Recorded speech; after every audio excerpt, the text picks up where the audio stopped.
Rock out is Stone Cold. The Hellraiser is back. Here we go. Evolution of the Shield. John Cena versus the Showstopper. Hulk Hogan and The Rock in the same ring. You will never take my place at the head of the table. Undertaker with a Hell's Gate submission. Oh my God! What?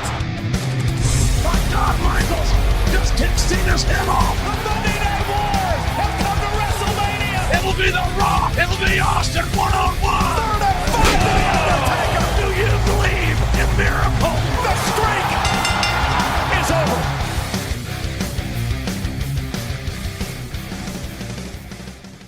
Hey, what's going on, guys, and welcome back to Rivalries on the WWE podcast on this Friday, February 4th, although today it is not going to be Rivalries. And as you know, every once in a while I do a special type of episode as to tribute a career to someone. I've done it for Kurt Angle, I've done it for Braun Strowman as well, and this week I'm going to do it for someone who I believe many of you will not be too enthusiastic about and will probably share a very different opinion than I, and that is of Shane McMahon.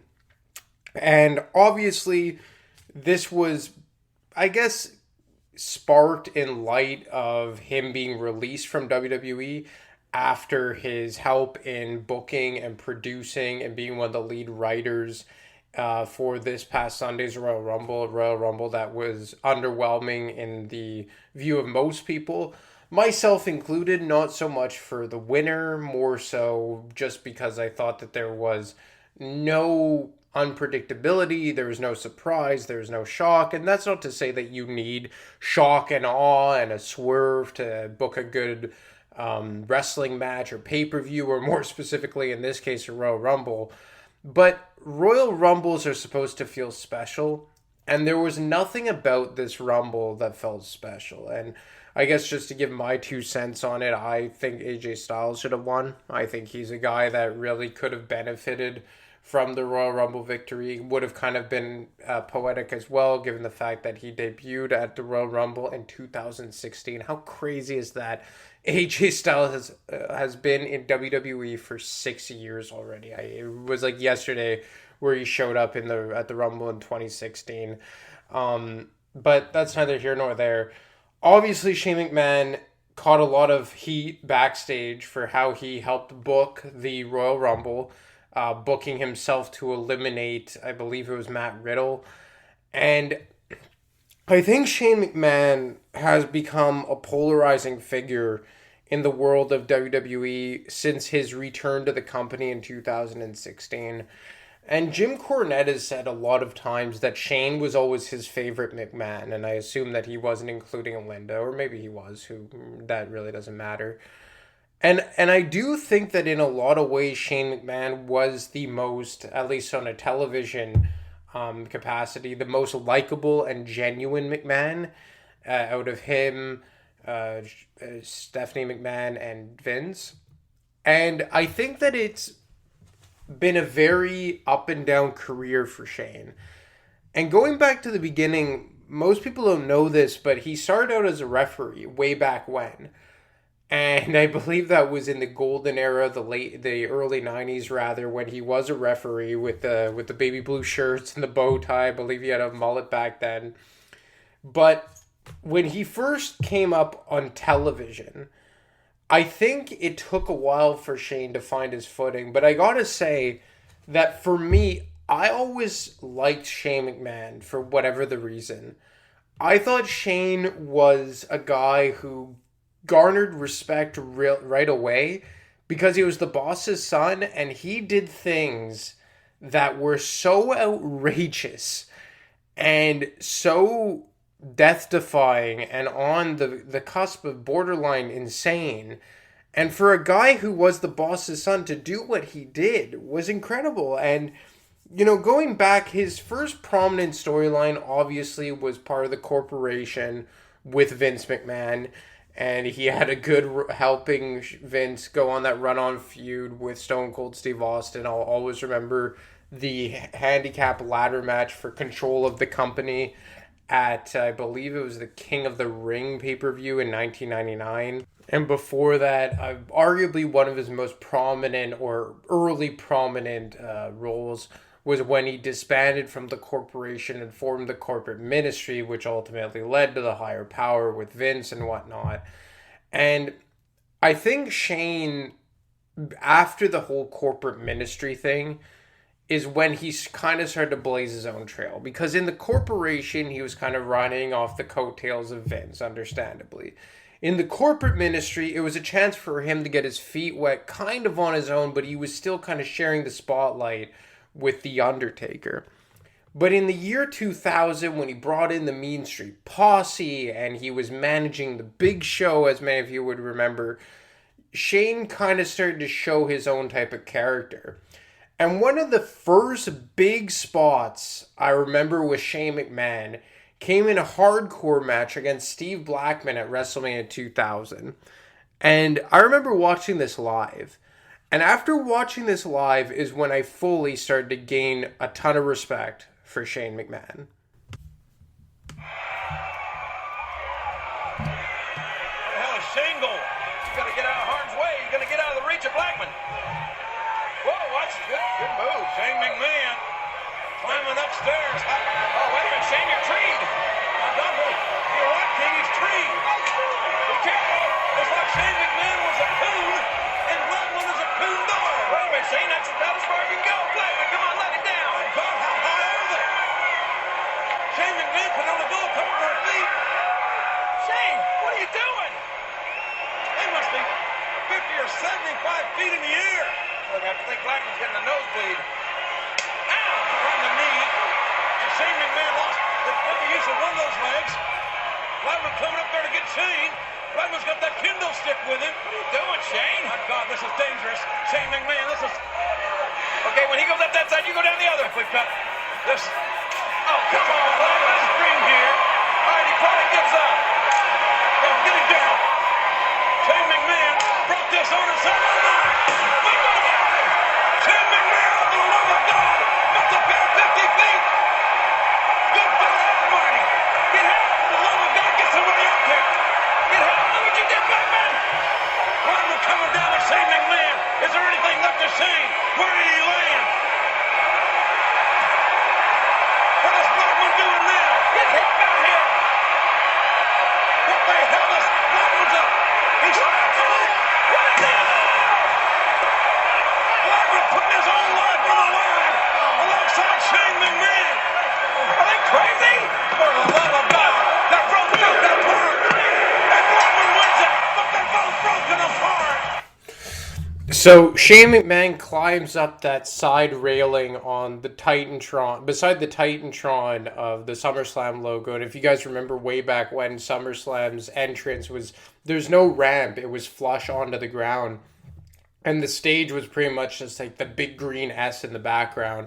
And Shane climbs up the side of that, or like a steel, like a pillar up the side of it. And as JR alluded to, close to 50 feet in the air. And Blackman follows his way up there, follows him up there, hits him with the kendo stick, and eventually he falls backwards through debris, or however you want to phrase it. Obviously a lot of padding there. But this was the first time that I remembered saying, like, damn, this guy has balls, man, you know, for lack of better terms, or, you know, in the way that Vince McMahon would phrase it, he had testicles the size of grapefruits. And I think that this was the time where people started to respect Shane McMahon. And you know what? I think he always had respect in some way, because he really caught on fast in the corporation and the corporate ministry and all that. But for me, this is when Shane McMahon really started to blaze his own trail. But this, to date at this point, he had always been a heel. And it was only in 2001 where we would get to see a babyface version of Shane McMahon. And this is where I think Shane always excelled. He was a good heel too, but Shane McMahon, for me, was the one McMahon who was just as good, if not better, as a babyface. And again, not including Linda McMahon. I remember the time she turned heel and kicked JR between the legs. And it just felt so disingenuous in a lot of ways. But I think that Shane was a guy who could do both just as good. And obviously in 2001, he comes back to defend his mother's honor against Vince McMahon, leading to their WrestleMania match at WrestleMania 17 in the street fight. But right around this time in real life, you had Vince McMahon purchasing WCW just as the Monday Night Wars were coming to a close. And it was on one night leading up to WrestleMania 17 on Monday Night Raw and on Monday Night Nitro where Shane McMahon would take part in history. And I'm here in Panama City Beach, Florida.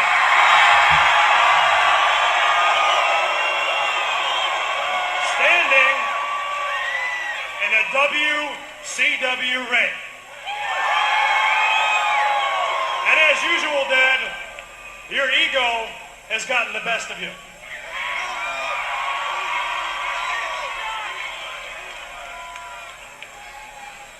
Your ego has gotten the best of you. I mean, Dad, you wanted to finalize this deal, WCW at WrestleMania.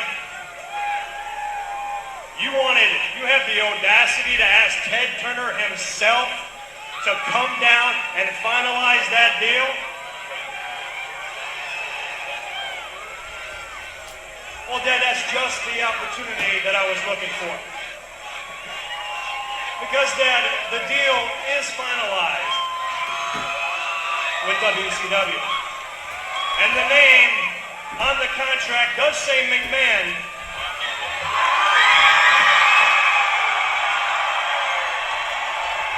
However, the contract reads Shane McMahon. Oh my God! I don't believe it! That's right. I now own WCW.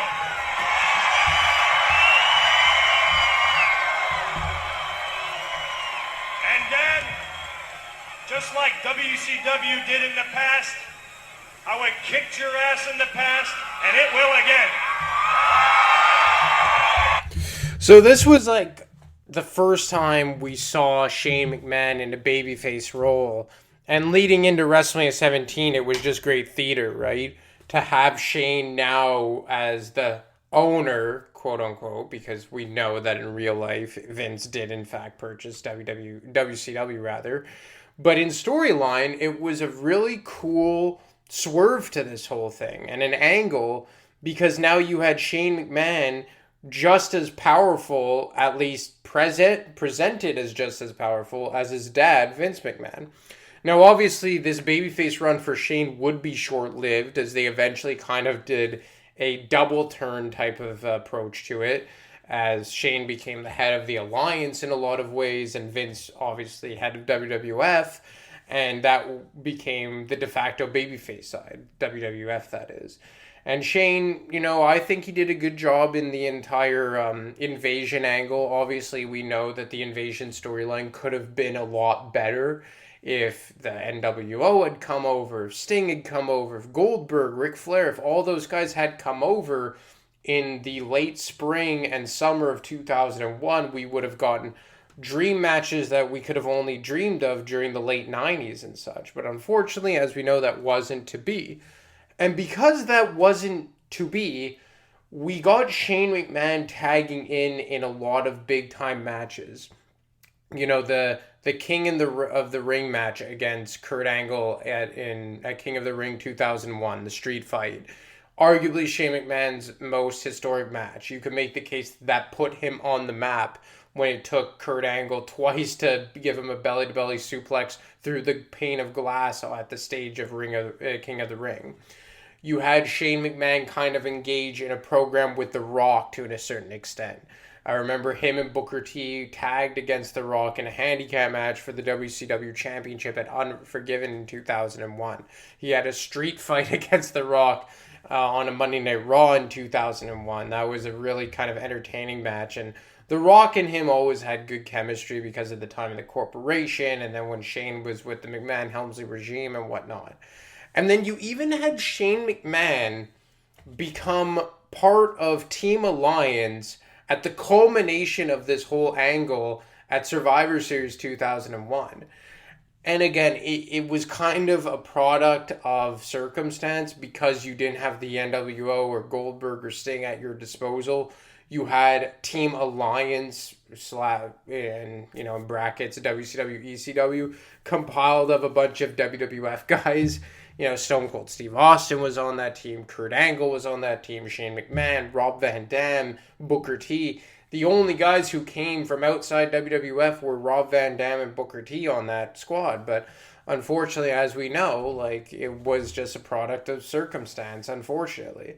But following the Alliance program and that whole storyline that came to a close, Shane McMahon's career kind of went dormant for a year and a half.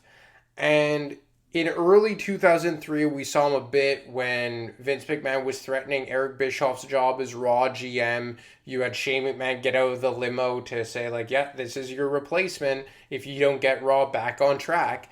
And it made a lot of sense because at that time, Stephanie was the GM of SmackDown. At WrestleMania 19, at the culmination of the Hogan-Vince street fight, you had Shane McMahon walk to the ring and Hogan allowed him to get in the ring and help his father up after he was left a bloody mess. But we didn't see Shane in any real storyline capacity until the summer of 2003. And the summer of 2003 was the unmasking of Kane, one of the biggest storylines in the year of 2003. One of the most impactful and shocking turns of the Ruthless Aggression era. And following Kane's unmasking, he ended up giving a tombstone piledriver to Linda McMahon on the steel grate at the top of the stage. The following week on Raw, Vince McMahon came to the ring to confront Kane. But after things weren't going the way that we all thought between Vince and Kane, we got an unexpected return from Shane McMahon. He's thinking about it. Do it! Here it comes. He's backing up. Wait a minute. Kane is backing up.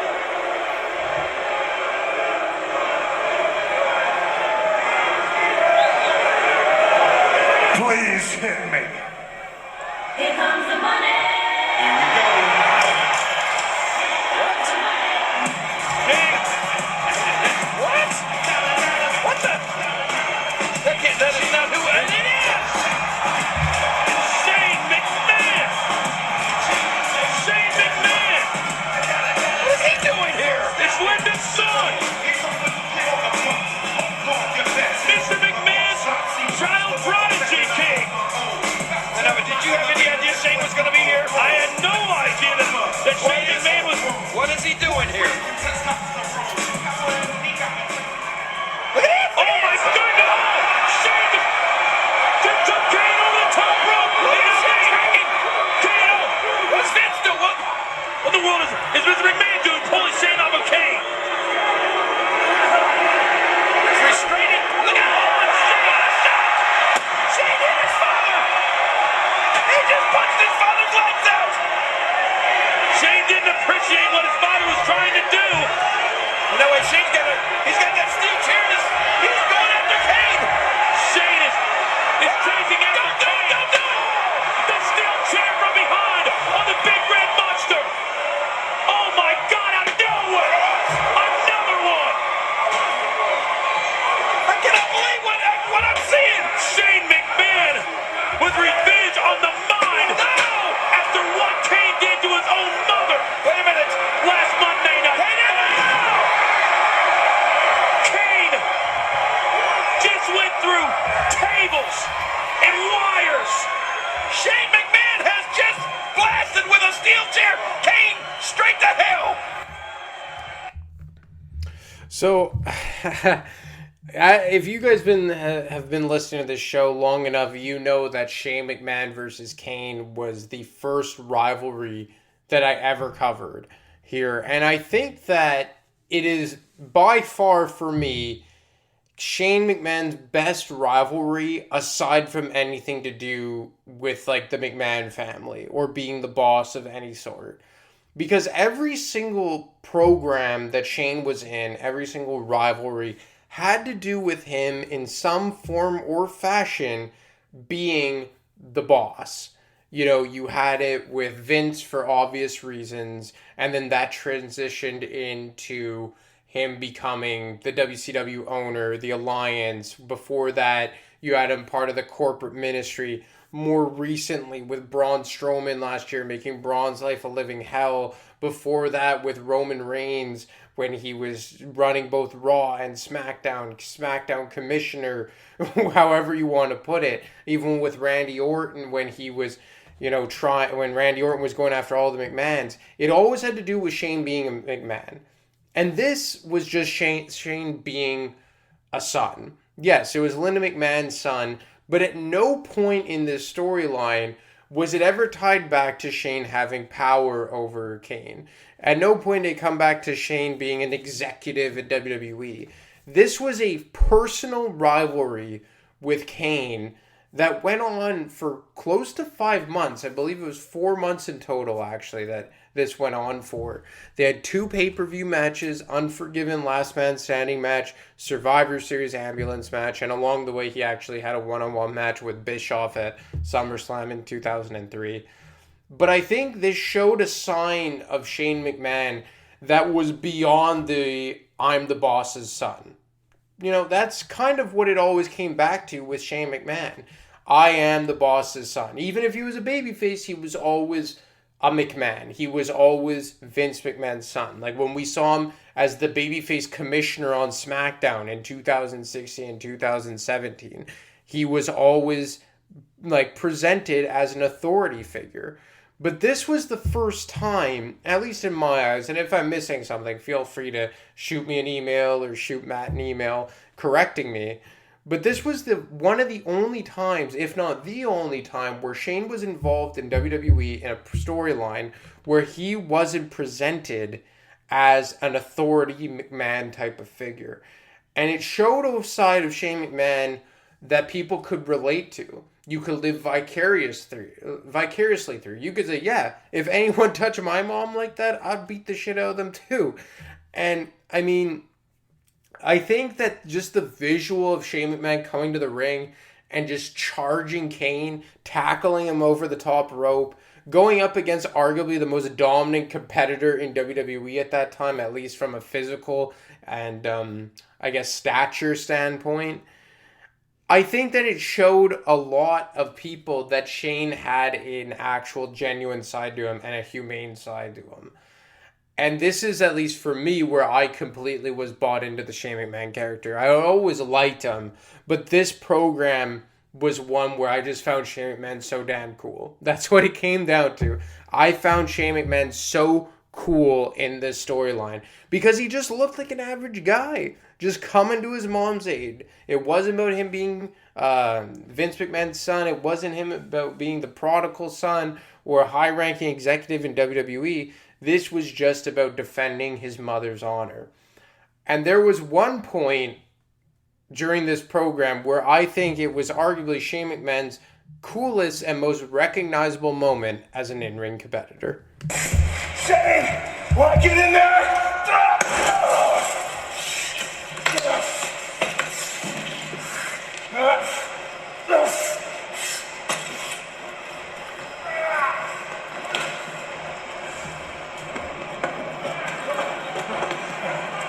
Oh yeah? You wanna play around? Hey! Play around! How about this? How about this? You wanna play around? Hey buddy, have a nice ride!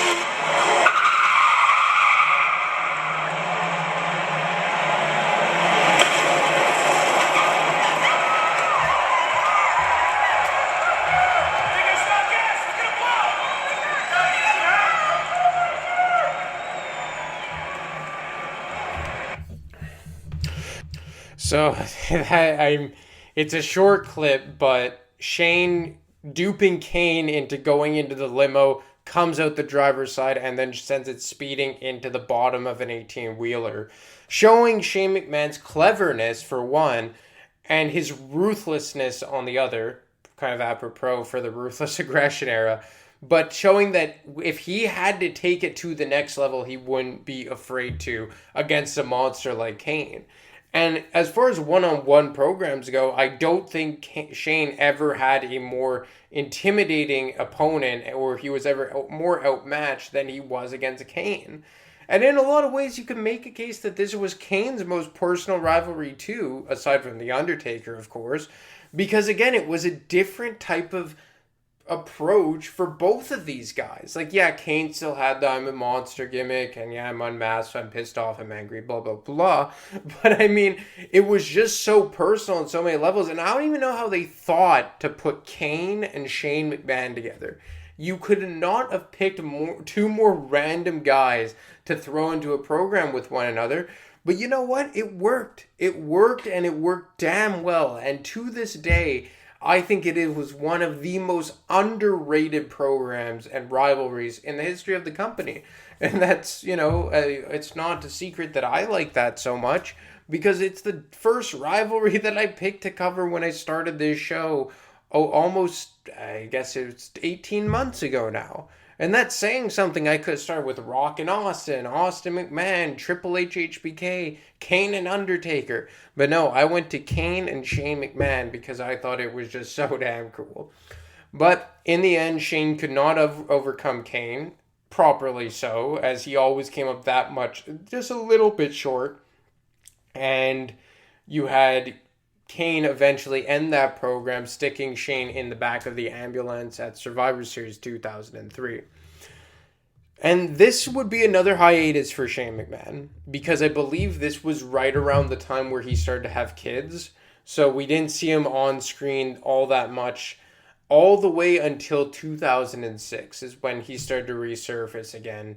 So just about two and a half years is when he started to kick around again on television during the program of Mr. McMahon and Shawn Michaels, really helping Vince get the one-up on Shawn Michaels. The Spirit Squad got involved. And I think his first match back in the ring was against Shawn Michaels at Saturday Night's Main Event, if I'm not mistaken, in March of 2006, where they tried to recreate the Montreal Screwjob, where Shane McMahon put HBK in the sharpshooter. And this whole thing started when HBK was distracted by Vince during the Royal Rumble, and Shane came into the ring and eliminated Shawn himself. This led to, Vince and Shane versus HBK and God, which was pretty hilarious, and I guess I would say borderline offensive for a lot of you out there. And it eventually transitioned to Shane and Vince versus D-Generation X, which ultimately culminated at Unforgiven in 2006 inside the Hell in a Cell match between the two teams, although the Big Show was on the side of the McMahons. Once again, Shane McMahon goes dormant for a bit, resurfaces, I want to say, right around 2008. To another 2-year hiatus for Shane McMahon, and he shows back up right around the time post Eric Bischoff, kind of coming out the attitude, the Ruthless Aggression era into the PG era, and I believe they appoint Mike Adamle as the Raw GM. This is kind of a blur for me, this era of WWE a bit. It was kind of like when I was transitioning out, and Shane eventually gets involved in the program of the McMahons versus Randy Orton. Randy Orton punt kicks Vince.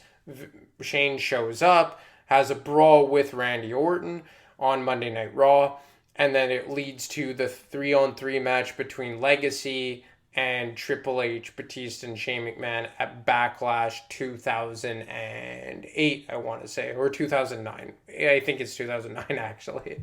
And it is 2009 because shortly thereafter, I believe December of 2009, is when Shane McMahon walks away from the company to go explore other ventures outside WWE.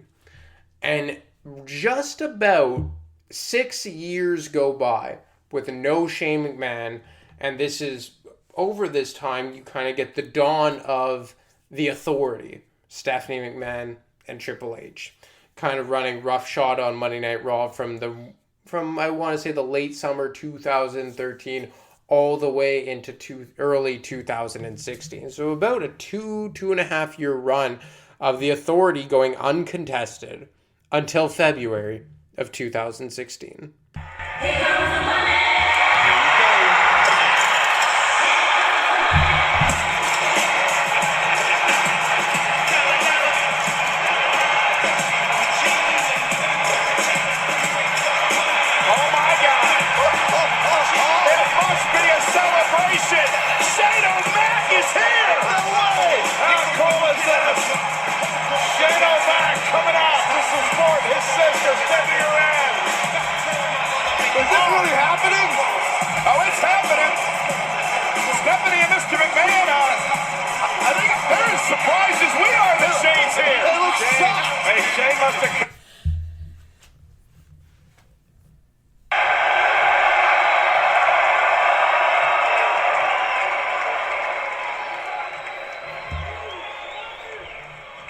First off, thank you so much for that.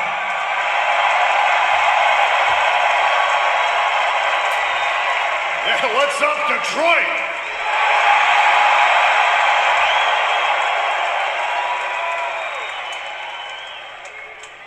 Excuse me while I conduct a little business for a second. You had to do it, didn't you? This is the straw that broke the camel's back, and that's why I'm back here. The Vincent J. McMahon Legacy of Excellence Award. Phenomenal idea, amazing, and should be bestowed upon someone who's a worthy recipient. And that's not you.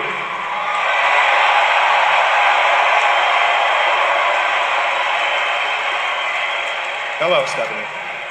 I'm sorry, but it's not.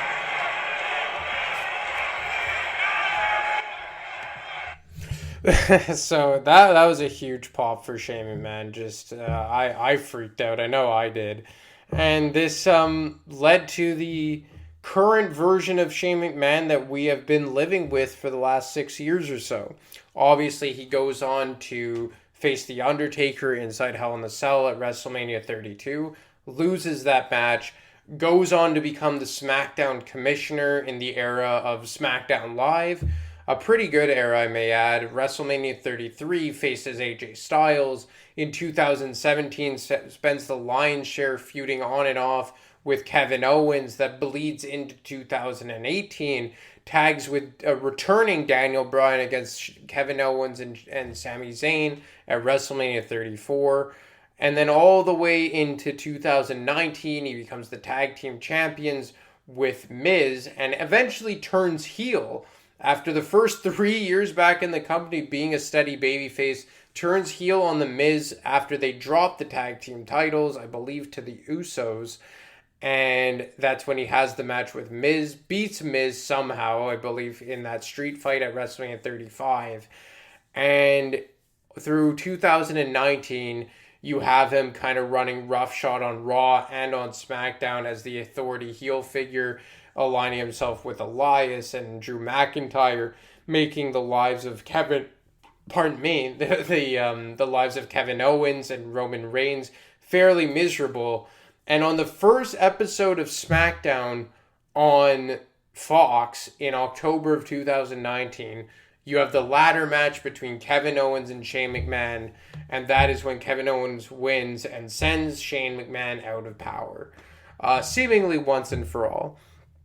And that pretty much was the end of Shane McMahon as a semi-consistent character on WWE television. Obviously, we would get a return of him as a member of Raw Underground. That was a short-lived flop. Then returns in late 2020, early 2021 to feud with Braun. Sorry, I had to do it. And leading to their steel cage match at WrestleMania this past year, where he yet again took a massive pop. And a quick side note, I remember Stephanie McMahon saying something during that promo when Shane first returned in 2016, saying, all these people love things because you just jump off of big structures, or these people love you because you jump off of big structures. And I found that pretty funny and true. But, he comes back this most recent time as a participant in the Royal Rumble. And I'm not gonna lie, I popped because I'm a massive Shane McMahon fan. But then unfortunately you hear of all the borderline questionable decisions, I guess you could say, that he made behind the scenes as one of the lead writers and producers for this contest. And I have to say it's a shame that if he really is gone, which at this point we have no reason to believe he isn't, because big time insiders like Sean Ross Sapp of Fightful and Dave Meltzer have pretty much confirmed that he is gone. I would say that it's a sad day for WWE, and obviously I can't speak to Shane McMahon on a personal level or on a, I guess, creative level, or how he was in any capacity backstage. But all I will say is that I know I'm in the minority here, but I truly, really did like Shane McMahon as an on-screen character. I thought he was really, really good. And if he is gone, I think that we should not just remember him for the negativity maybe in the last year or so, but remember all of the positives that Shane brought on screen over the last 20, 22, 23 years in WWE and WWF. Because I think that given the fact that he was the boss's son, he didn't have to do any of what he did. He did it for the entertainment of us. And I gotta say, for a guy with no real training or real background as a wrestler, I thought he did all right. Yeah, his punches were kind of hokey at times. Yeah, he wasn't the greatest athlete in the world, even though I think he was pretty damn good, all things considering. I think Shane McMahon is a very good competitor, and in my mind, a legend and a first ballot Hall of Famer. And I hope one day we see him back in WWE in some capacity. But if this is truly the last time that we see Shane McMahon, I just want to say thank you for the memories. You're on my subjective Mount Rushmore because I just found you so damn cool. I found you so damn relatable. And I just thought that you were a very cool character when you really didn't have to be.